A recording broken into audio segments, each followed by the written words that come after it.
नमस्कार दोस्तों, स्वागत है आपका इस यूट्यूब चैनल में। आज के इस वीडियो में हम आपके लिए आपके जो उत्तराखंड गवर्नमेंट द्वारा जो पेपर कंडक्ट करवाया जा रहा है आरओ और एआरओ का, उसका हम प्रीवियस ईयर क्वेश्चन पेपर लेके आए हैं। तो इसमें हम डिस्कस करेंगे जीके और सेक्शन को, तो आपको आइडिया मिलेगा कि किस तरीके से क्वेश्चन पूछे जाते हैं क्वेश्चन पेपर में। तो पहला है कि संगम साहित्य किस भाषा में लिखा गया था? तो इसका राइट आंसर है आपका ऑप्शन नंबर ए, यानी ये तमिल भाषा में लिखा गया था।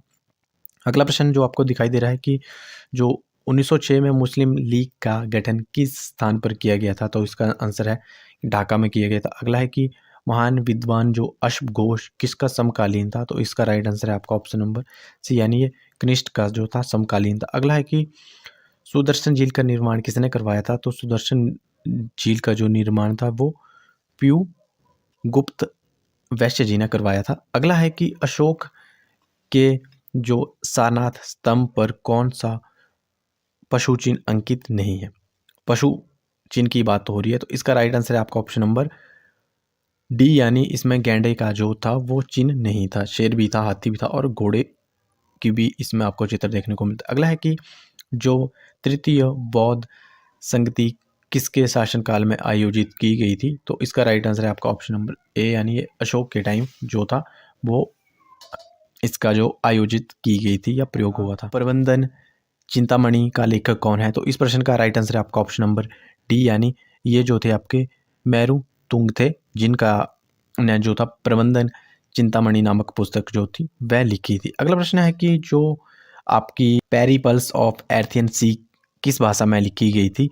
तो इस प्रश्न का राइट आंसर है आपका कि ये जो लिखी गई थी ये यूनानी भाषा में लिखी गई थी। अगला प्रश्न है कि भारतीय राष्ट्रीय कांग्रेस की स्थापना के इसमें भारत का वायसराय कौन था? बहुत इंपॉर्टेंट प्रश्न है, शायद इस बार भी पूछा जा सकता है। तो इसका जो राइट आंसर है आपका 10th क्वेश्चन का, कि जो वायसराय की बात की जा रही है कि भारतीय राष्ट्रीय कांग्रेस, एक है कि आज़ादी के इसमें, अब इसमें एक शब्द जुड़ गया है कि राष्ट्रीय कांग्रेस की स्थापना के इसमें, तो आपने इसका याद रखना है। इसका राइट आंसर है आपका ऑप्शन नंबर सी, यानी यह है लॉर्ड जो आपके ड्रवरीन थे, उन्होंने इसकी क्या की थी, जो वायसराय थे। अगला है कि गदर पार्टी का गठन किस वर्ष किया गया था? तो गदर पार्टी का जो गठन किया गया था दोस्तों वह 1913 में किया गया था। अगला प्रश्न है कि किस वर्ष वर्नाकुलर प्रेस एक्ट जो था वो पारित किया गया था? तो ये इसका राइट आंसर है, ये पारित किया गया था आपका 1878 में। और ये पूछा जाता है कि वर्नाकुलर प्रेस एक्ट किससे संबंधित है? तो ये संबंधित था कि जो उस समय जो पत्र पत्रिका होते थे या समाचार पत्र होते थे, उनमें जो था कि आप अंग्रेज़ों के खिलाफ कुछ भी लिखते थे तो उसके खिलाफ था कि उनके लिए मनाही कर दी गई थी। अगर कोई ऐसा करता था तो उन्हें जेल में डालकर बंद कर दिया जाता। इसे काला कानून भी कहते हैं। अगला प्रश्न है 13 कि गांधी इरविन समझौते पर किस वर्ष हस्ताक्षर हुए? कि इन्होंने कब साइन किए थे? हस्ताक्षर का अर्थ ये है। तो इस प्रश्न का राइट आंसर है आपका ऑप्शन नंबर बी, यानी 1931 में इन्होंने गांधी इरविन समझौते पर हस्ताक्षर हुए थे। चलते हैं अगले प्रश्नों की ओर। तो अगला प्रश्न है 14 की पुणे समझौते पर हस्ताक्षर कब हुआ? अब आपके सामने डेट जो है वो बिल्कुल नज़दीक नज़दीक रखी होती है एग्जामिनर में, ताकि जिसने टॉपिक अच्छे से पढ़ा होगा वही आंसर दे पाएगा। तो इस प्रश्न का राइट आंसर है आपका ऑप्शन नंबर सी, यानी ये 24 सितंबर 1932 को हुई थी। अगला है कि अशोक आंदोलन कब वापस लिया गया था? तो ये जो लिया गया था दोस्तों ये 1922 में लिया गया था। और इसी क्यों लिया गया था ये भी पूछा जाता है। तो इसमें क्या हुई थी, चोरा चोरी की घटना हुई थी। असहयोग आंदोलन शुरू कब हुआ था? तो ये 1920 में शुरू हुआ था। चलते हैं अगले प्रश्न की ओर। तो अगला प्रश्न है कि पानीपत का तीसरा युद्ध किस वर्ष हुआ? तो पानीपत का जो तीसरा युद्ध था उसका राइट आंसर है आपका ऑप्शन नंबर बी, यानी ये 1761 में हुआ था। ऑप्शन बी इस प्रश्न का राइट आंसर है। अगला है आपका प्रश्न 17 की कौन कहा करता है कि मैं मुसलमानों का जो गोखले बनाना चाहता हूँ, यानी गोखले की बात की जा रही है। तो ये किसने की थी? इसका राइट आंसर है आपका ऑप्शन नंबर बी, यानी ये मोहम्मद अली जिन्ना ने कहा था ये। अगला है कि दिल्ली के किस सुल्तान ने अपनी आत्मकथा लिखी? तो दिल्ली का जो सुल्तान था जिसने अपनी आत्मकथा लिखी थी उसका राइट आंसर है आपका ऑप्शन नंबर डी, यानी ये जो थे ये फिरोज तुगलक जी थे। अगला प्रश्न है कि 19 की जो श्याम जी कृष्ण वर्मा ने लंदन में इंडिया हाउस की स्थापना कब की? इंडिया हाउस की बात हो रही है। आपने याद रखना है कि इंडिया हाउस की स्थापना जो हुई थी वो 1905 में हुई थी और इसी समय ही क्या हुआ था, बंगाल का विभाजन भी हुआ था। तो 2 प्रश्न आपके कवर हो गए यहीं से ही। 1905 आपने याद रखना। अगला है कि उत्तराखंड के कितने सदस्य लोकसभा में जो हैं वो प्रतिनिधित्व करते हैं? लोकसभा की बात की जा रही है। अगर विधानसभा की पूछे जाए तो 70 सीटें हैं और लोकसभा की जो उत्तराखंड से सीटों की संख्या है वह 5 है। अगला प्रश्न है कि आपका दोस्तों जो पेपर में पूछा गया है प्रीवियस से, अगला है कि मंत्रिपरिषद में जो फेरबदल करने का अधिकार है वो किसका होता है? यानी मंत्रिपरिषद में फेरबदल कौन कर सकता है? तो इसका राइट आंसर है आपका ऑप्शन नंबर सी, यानी प्रधानमंत्री को ये अधिकार होता है। अगला प्रश्न है कि भारतीय संविधान का अनुच्छेद 280 संबंधित है। तो भारतीय संविधान का जो अनुच्छेद 280 संबंधित है वो वित्त आयोग से संबंधित है। अगला है कि भारत के उपराष्ट्रपति को हटाने का जो प्रस्ताव लाया जा सकता है वो कौन लेके आ सकता है? तो इस प्रश्न का जो राइट आंसर है कि जो हमारे भारत के जो उपराष्ट्रपति को हटाने के लिए जो प्रस्ताव है वह संसद के संयुक्त बैठक द्वारा ही लाया जा सकता है। अगला प्रश्न है कि जो भारत का संविधान अधिकृत किया गया था कि कब अपनाया गया था? तो इसका राइट आंसर है आपका ऑप्शन नंबर सी, यानी ये 26 जनवरी 1949 को अपनाया गया था। अगला है कि राष्ट्रपति के चुनाव संबंधी विवादों पर जो निर्णय दिया जाता है वो कौन देता है? तो इसका राइट आंसर है ये भारत के सर्वोच्च न्यायालय द्वारा दिया जाता है, यानी ऑप्शन ए इस प्रश्न का राइट आंसर है। चलते हैं नेक्स्ट क्वेश्चनों की ओर। तो नेक्स्ट क्वेश्चन जो पूछा गया है कि राष्ट्रपति द्वारा अपना त्यागपत्र संबोधित किया जाता है। तो राष्ट्रपति जो है वो अपना जो त्यागपत्र है, यदि उसका कार्यकाल से पहले अगर वो अपना त्यागपत्र देना चाहे तो वो किसे देगा, ये इस क्वेश्चन का अर्थ है। तो इसका राइट आंसर है आपका ऑप्शन नंबर ए, यानी उपराष्ट्रपति को। अगला है कि सर्वोच्च न्यायालय के न्यायाधीश की आयु जो होती है, सीमा, आयु सीमा की बात की जा रही है सेवानिवृत्ति की, क्योंकि जब रिटायरमेंट होता है तो उसकी एज जो रखी गई है भारत सरकार द्वारा या हमारे संविधान द्वारा, तो ये 62 वर्ष। अगला है कि राष्ट्रपति द्वारा राज्यसभा के कितने सदस्यों को मनोनीत किया जाता है? बेसिक से क्वेश्चन है परंतु कई बार बहुत डीप भी पूछे जाते हैं इस पेपर में। इसका राइट आंसर है आपका ऑप्शन नंबर सी, यानी इसमें 12 सदस्यों जो है वो राष्ट्रपति द्वारा चुने जाते हैं। अगला प्रश्न है कि जो हमारा भारत के संविधान की प्रस्तावना में धर्मनिरपेक्ष और समाजवादी शब्दों को जोड़ा गया है, तो किस अधिवेशन के द्वारा जो है वो इन शब्दों को जोड़ा गया है? ये पूछा जा रहा है कि कौन सा संशोधन हुआ था हमारे भारत में? तो इसका राइट आंसर है आपका ये था 42 अमेंडमेंट या 42वां संविधानिक संशोधन। अगला प्रश्न है कि भारत में जो हरित राजमार्ग नीति शुरू की गई थी वह कब की गई थी? तो इसका राइट आंसर है ये 2015 में शुरू की गई थी। अगला प्रश्न है कि भारत के 15वें वित्त आयोग के अध्यक्ष कौन हैं? तो जो भारत के 15वें वित्त आयोग के अध्यक्ष हैं उनका नाम है A.K. सिंह। अगला प्रश्न है कि जो आपका व्यवसाय करने में आसानी पर विश्व बैंक की वार्षिक रिपोर्ट 2020 के अनुसार भारत की रैंक क्या है? भारत की रैंकिंग पूछी जा रही है 2020 के अनुसार। ये आपके करंट अफेयर के क्वेश्चन है तो इसे आप स्किप भी कर सकते हो। ये क्वेश्चन जो है वो आपके जो नेक्स्ट एग्जाम होते हैं उनमें नहीं पूछा जाता, परंतु नॉलेज के लिए आप इसे याद रख सकते हैं। इसका राइट आंसर है आपका ऑप्शन नंबर डी, यानी जो भारत जो है वो विश्व बैंक की वार्षिक रिपोर्ट में जो उसका स्थान जो है वो 63 है, यानी व्यवसाय करने में आसानी पर विश्व बैंक की वार्षिक रिपोर्ट 2020 में भारत की रैंक क्या है? ये 63 है। अगला प्रश्न है कि यह धारणा कि आर्थिक वृद्धि सभी क्षेत्रों में नीचे तक पहुंचेगी को जाना जाता है। तो ये किसने कहा था ऐसा कि ये धारणा कि जो आर्थिक वृद्धि सभी क्षेत्रों में नीचे तक पहुंचेगी को जाना जाता है? तो ये कहा था आपका, इसका राइट आंसर है ऑप्शन नंबर बी, यानी ये कहा था ट्रिगल डाउन ने। अगला प्रश्न है कि निम्न में से कौन सी एक ग्रीन हाउस गैस नहीं है? तो आपको पता है कि मीथेन, ओजोन, ये नाइट्रो ऑक्साइड जो है वो नाइट्रेट ऑक्साइड जो है वो आपकी क्या है, ग्रीन हाउस गैस है, परंतु एक गैस नहीं है जिसका हम प्रयोग करते हैं वह है ऑक्सीजन।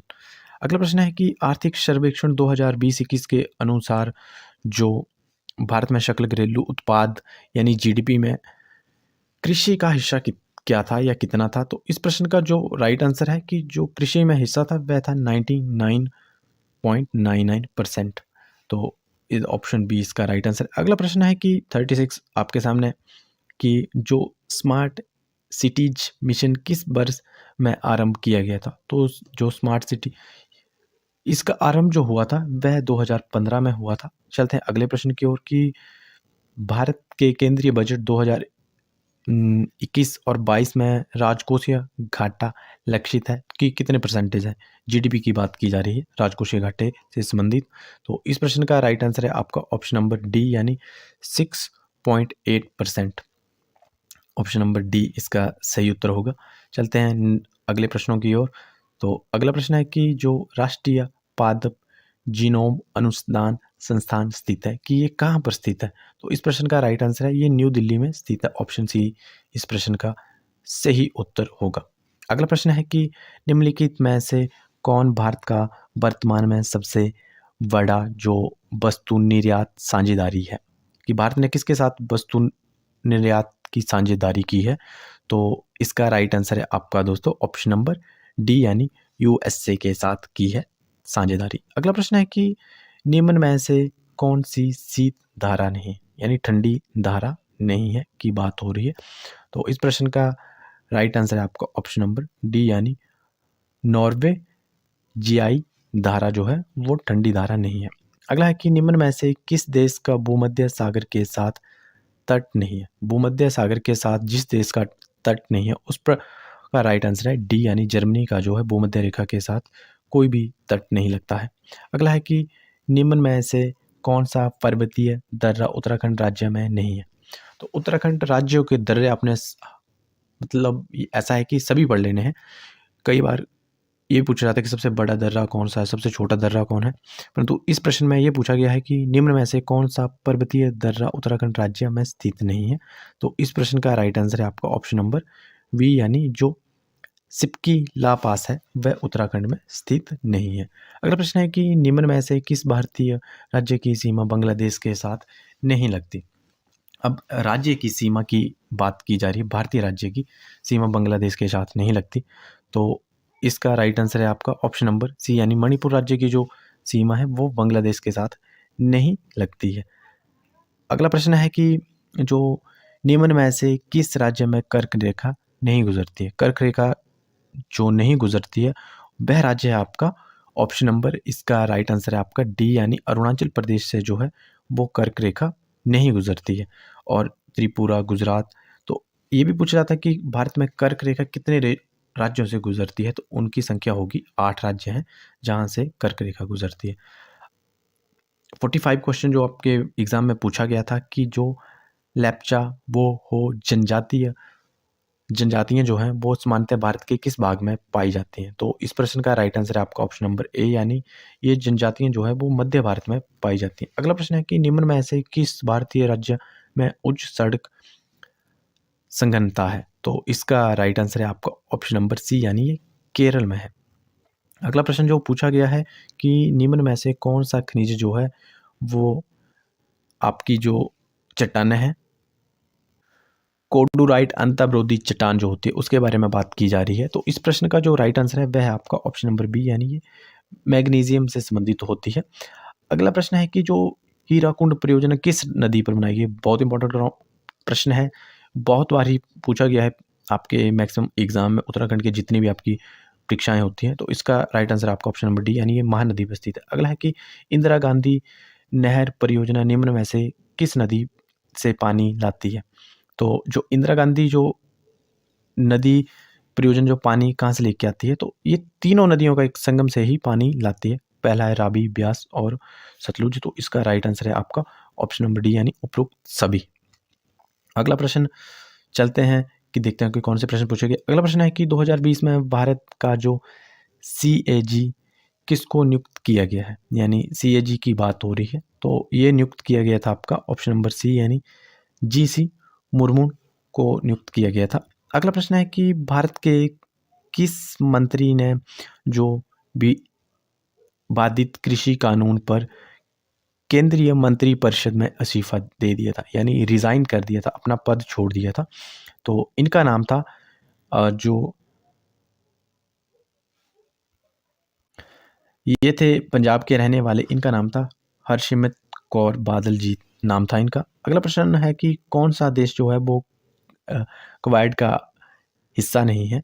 तो क्वाड शिखर सम्मेलन जो होते हैं उनके बारे में बात की जा रही है। तो इसका राइट आंसर है आपका ऑप्शन नंबर डी, यानी न्यूजीलैंड जो है वो क्वाड का हिस्सा नहीं है। अगला है कि भारत की किस कंपनी ने जो कोवोवैक्स का उत्पादन किया है। तो इस प्रश्न का जो राइट आंसर है आपका वो option number serum institute of India ने जो था वो कोवोवैक्स का जो उत्पादन किया था, यानी ऑप्शन सी इसका राइट आंसर है। अगला प्रश्न है कि जो 29वां सरस्वती सम्मान पुरस्कार किसे दिया गया था। तो जो आपका 29वां ये हुआ था सरस्वती सम्मान पुरस्कार, वह दिया गया था आपका मोही, आपने याद रखना है, मैंने मोही ही याद रखा है तो कई बार कन्फ्यूज़न हो जाता है। तो इस क्वेश्चन का राइट आंसर है आपका ऑप्शन नंबर बी, यानी वासुदेव मोही। चलते हैं अगले प्रश्न की ओर। तो दो देश जो क्या होते हैं मैत्री सेतु पुल से जुड़े हुए हैं, उन देशों के आपने नाम बताने हैं।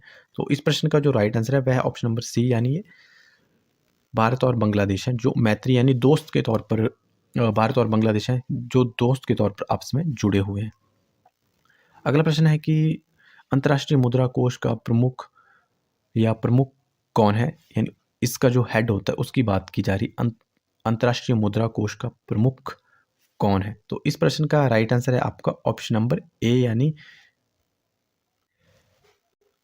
यानी क्रिस्टन लीना जो है वो भारतीय मुद्रा को अंतर्राष्ट्रीय मुद्रा कोष का प्रमुख है। अगला प्रश्न है कि 2025 तक ओलंपिक जो कमेटी का अध्यक्ष किसे नियुक्त किया गया है।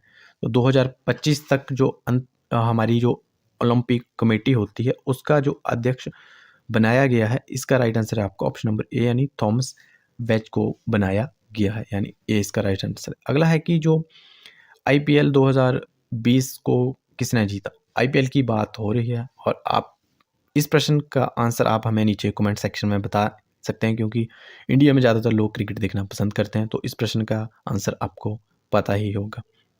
चलते हैं अगले प्रश्न की ओर कि 2020 में साहित्य के लिए नोबेल पुरस्कार जीतने वाले लुईस ग्लूक किस देश से है।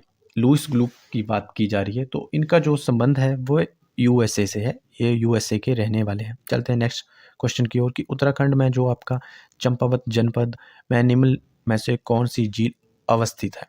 अब झीलों की बात की जा रही है और किस क्षेत्र से पूछी जा रही है, आपके चंपावत जनपद से पूछी जा रही है। तो इस प्रश्न का जो सही आंसर है वह है आपका ऑप्शन नंबर ए, यानी श्याम ताल जो है झील का नाम है। अगला है कि उत्तराखंड सरकार द्वारा प्रारंभ की गई वीर चंद्र सिंह गढ़वाली सब रोजगार योजना संबंधित है। तो ये संबंधित है पर्यटन से, यानी ऑप्शन ए इसका सही आंसर है। अगला है कि निम्नलिखित नदियों में से किस नदी में उद्गम क्षेत्र में सर्वाधिक हिमा या जो आपकी हिम नदियाँ अवस्थित हैं। तो इस नदी का नाम है आपका अलकनंदा, ऑप्शन सी इस प्रश्न का राइट आंसर है। चलते हैं अगले प्रश्न की ओर कि मुगल एवं चंद्रवंश के संबंधों के बारे में किस पुस्तक में वर्णन किया गया है। तो ये पुस्तक जो थी उसका नाम था आपका जहांगीरनामा, इस पुस्तक का नाम था। चलते हैं नेक्स्ट प्रश्न की ओर कि निम्नलिखित में से कौन एक सुमेलन नहीं है। जैसे इसका आपको नाम दिया गया होगा और कार्य क्षेत्र दिया होगा, जो बिल्कुल सही होगा उसको आपने कुछ नहीं करना। इसमें पूछा गया नहीं, यानी जो आपस में मैच नहीं होगा। जैसे सी के सामने आपको दिखाई दे रहा है कि पर्यावरण, तो इस तरीके से जो डी के सामने आपको तुलसी देवी के सामने राजनीति जो कर्मी, तो ये देखना है आपने कि कौन जो है वो उसका कार्य क्षेत्र नहीं है।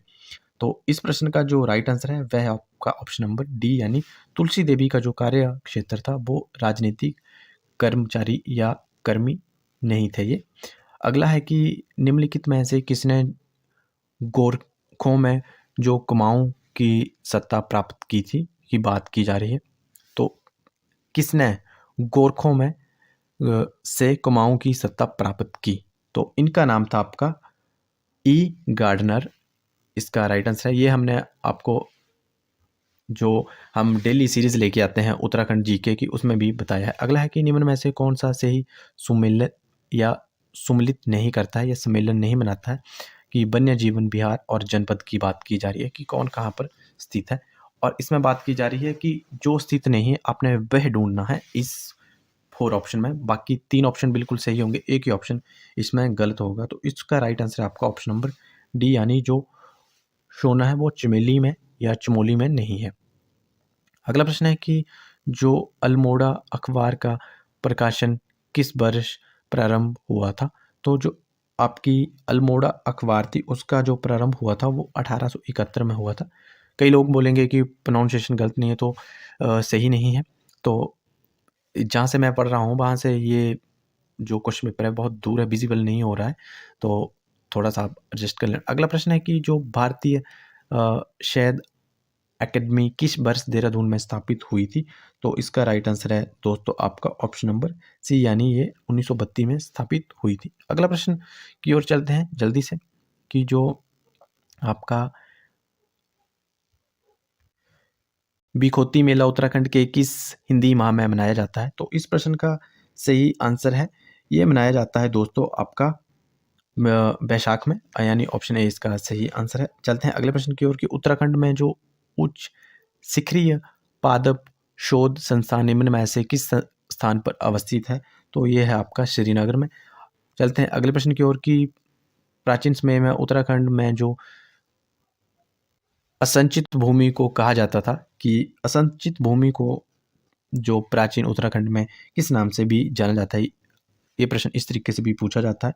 तो इस प्रश्न का राइट आंसर है आपका ऑप्शन नंबर सी, यानी इसको हम उपराव के नाम से भी जानते हैं, यानी ऑप्शन सी इसका राइट आंसर है। अगला है कि जो कत्यूरी वंश का संस्थापक कौन है? तो कत्यूरी वंश के जो संस्थापक हैं उनका नाम था वासुदेव, जो थे वो जो कत्यूरी वंश था उसके संस्थापक थे। अगला प्रश्न है कि जो टिहरी राज्य या प्रजामंडल की स्थापना किसने की थी?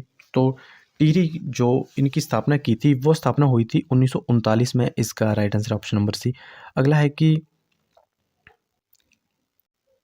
लेस डाउन में गढ़वाल राइफल की छावनी किस वर्ष स्थापित हुई थी? तो ये हुई थी आपका ऑप्शन नंबर डी, यानी 1887 में हुई थी। अगला है कि जो गढ़वाल क्षेत्र के किस स्थान पर सन 1843 में चाय की फैक्ट्री लगाई गई थी? तो ये लगाई गई थी आपके ऑप्शन सी इसका राइट आंसर है, ये लगाई गई थी गडोली में। अगला प्रश्न है कि ब्रिटिश गढ़वाल में जिला प्रशासन किसके अधीन था? ब्रिटिश शासन की बात हो रही है, भारतीय शासन की बात नहीं हो रही है। ब्रिटिश शासन के दौरान जो गढ़वाल में जिला प्रशासन के अधिकारी थे या कलेक्टर थे, उन्हें क्या कहा जाता था? तो इसका जो था इन्हें कमिश्नर कहा जाता था, यानी ऑप्शन सी इस प्रश्न का राइट आंसर है।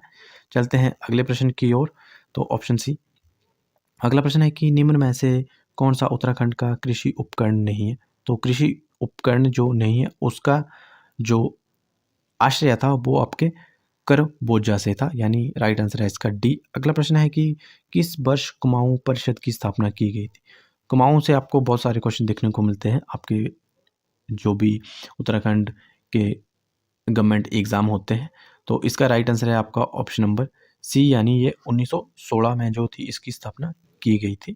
अगला प्रश्न है कि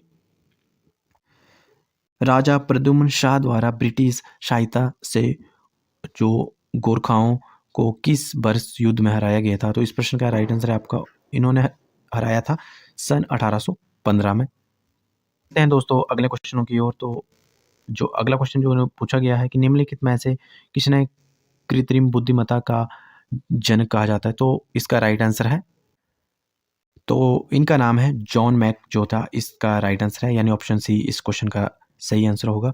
अगला प्रश्न है कि डीएनए के आविष्कारक कौन है? तो इस प्रश्न का सही आंसर है दोस्तों आपका कि डीएनए का जो आविष्कार किया था वह किया था ऑप्शन बी, इस प्रश्न का राइट आंसर है, यानी सर एलिक जो जेफरीज थे उन्होंने ही डीएनए का जो था सबसे पहले आविष्कार किया था। अगला है कि जो कोरोना वायरस को अपना नाम कहाँ से प्राप्त हुआ? आपको पता है कि ये महामारी थी पूरे विश्व में, तो ये पूछा गया था कि इसका जो कोरोना नाम या कोरोना वायरस नाम रखा गया था वो किसने रखा था? ये रखा था ताज जैसे आकार के कारण। इसका क्या सा आकार था? ताज जैसा आकार के कारण इसे जो था कोरोना वायरस नाम दिया गया था। अगला प्रश्न है कि ऑन्कोलॉजी अध्ययन जो है वो किससे संबंधित है? तो इसे हम कैंसर से संबंधित मानते हैं या कैंसर से संबंधित इस अध्ययन को कहा जाता है। अगला प्रश्न है कि जो डॉल्फिन किस वर्ग का उदाहरण है? तो इसका राइट आंसर है ऑप्शन नंबर डी, यानी ये स्तनधारी। कि पित्त जवर का संचारण होता है, तो पित्त जवर का जो संचारण होता है दोस्तों, उस पर का राइट आंसर है आपका ऑप्शन नंबर ए, यानी ये एडिस द्वारा होता है। अगला प्रश्न जो पूछा गया है कि निम्नलिखित में से कौन सा पक्षी जो है वो उड़न या उड़ान रहित नहीं है? कि उड़ान रहित पक्षी के बारे में बात की जा रही है, तो इसका आपका ऑप्शन डी सही आंसर है, यानी ये है जो सारस क्रेन जो है वो इसका राइट आंसर होगा। अगला क्वेश्चन जो पूछा गया है ट्रिनिटोटोर्लियन क्या है या ट्रिनिटोटोर्लियन किसे कहते हैं? तो इस प्रश्न का सही आंसर है आपका ये विस्फोटक होता है, ट्रिनिटोटोर्लियन जो है। अगला प्रश्न है कि भारत का जो सफलतापूर्वक परिप्रेक्षित उपग्रह है उसका क्या नाम है? तो इसका राइट आंसर है आपका ऑप्शन नंबर ए, यानी ये आपका आर्यभट्ट है। अगला प्रश्न जो पूछा गया है आपके प्रीवियस ईयर क्वेश्चन में, दातर कोशिका उरकता रोग है, तो ये रोग जो है वो आपका होता है रक्त कोशिकाओं में, यानी रक्ताणुआणु इसका राइट आंसर है, रक्ताणुआणुओं का, यानी ऑप्शन बी इसका सही आंसर है। अगला प्रश्न, स्वतंत्रता के इसमें भारतीय राष्ट्रीय कांग्रेस का अध्यक्ष कौन था? तो इनका नाम था आपका ऑप्शन नंबर बी इसका सही आंसर होगा, जेवी